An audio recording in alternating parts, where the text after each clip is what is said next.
Every year the Southern Belle Witch Society meets at their magical hideaway cottage in the woods. It only appears for those who are magical. The hideaway is so isolated that the witches can only reach it by flying on their brooms and landing in the distant wooded area. Set back deep in the dark forest and tangled woods, they gather each year to celebrate the witches' ball. This year it is not just another ball, this year it is a special ball. It is their 1000th ball. It will be filled with extra magic this year as it fell on Halloween night. It will have blazing fires conjuring up spirits, bubbling cauldrons, and gold on every single surface.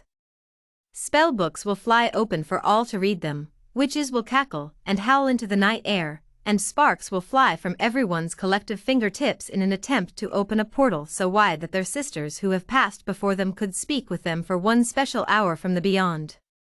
All the witches were dressed in their best floor-length robes. The robes were gold, and even when the witches remained still as statues, the robes flowed like a light breeze was constantly blowing in the wind. Once the witches moved about, the robes set to dance in a swishing motion on each witch. They all wore their gold pentacle star necklaces, and each could feel it pulsing with electricity.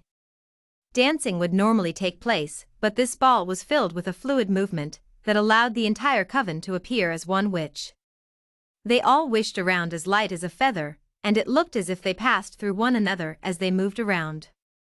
This ball would last a full 24 hours. Soon other covens would arrive and share in the pulsing electricity that was hovering in the air over them all. The more covens, the wider the portal, so this year all were welcome to join.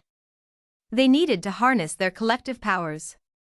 The woods appeared uninhibited should anyone without magical powers look on. The witches were contained in a suspended place that was not of this land, nor of another. They were in the in-between.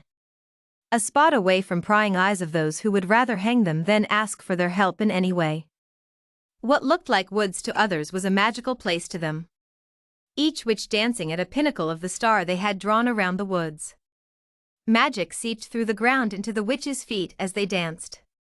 They took off their shoes and were barefoot to ground them to Mother Earth to easier harness her magical powers. Quickly more witches arrived until a frantic pace, a blur of golds were achieved, and suddenly it stopped.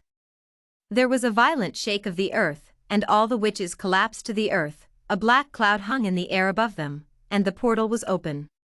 As each witch regained her bearings, they stood again. Who would go first was already chosen, and as the first witch attempted to go under the void to ask her question, voices were heard, and she ran back to the outside of the circle unsure of what was happening.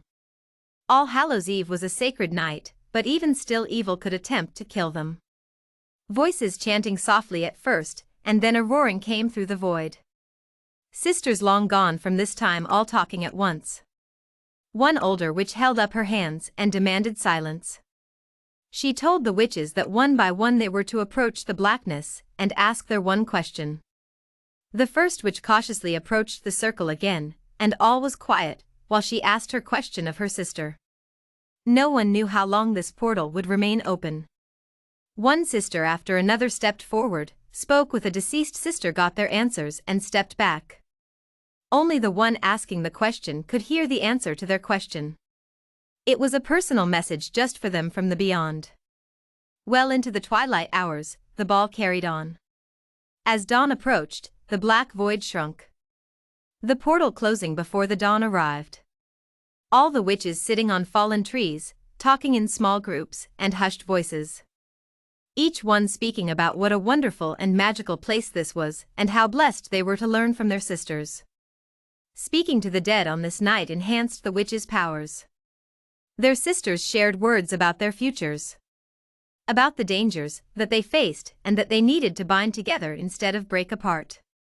That a darkness was lurking in the shadows of their lives, and only their sisterhood could save them, or many would die.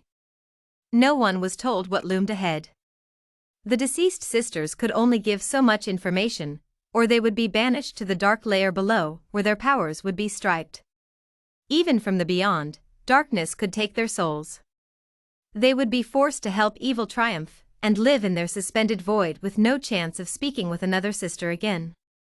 They would have to work for the minions of hell. That was worse than living in the void, and they knew that from when their bodies roamed the earth many years ago. As dawn crept into the circle shifted back to the earth. Robes were changed from gold to black. Herbs and potions properly stored again. The witches knew that this ball was special before they came. Once every 1,000 years the portal opened. Souls were touched, magic was spun, a space expanded and contracted. All the sisters would leave this ball exhausted, and all would know that their individual powers combined made this night achieve a level never seen before by any coven. One coven at a time saying their goodbyes and climbing back on their brooms to fly home.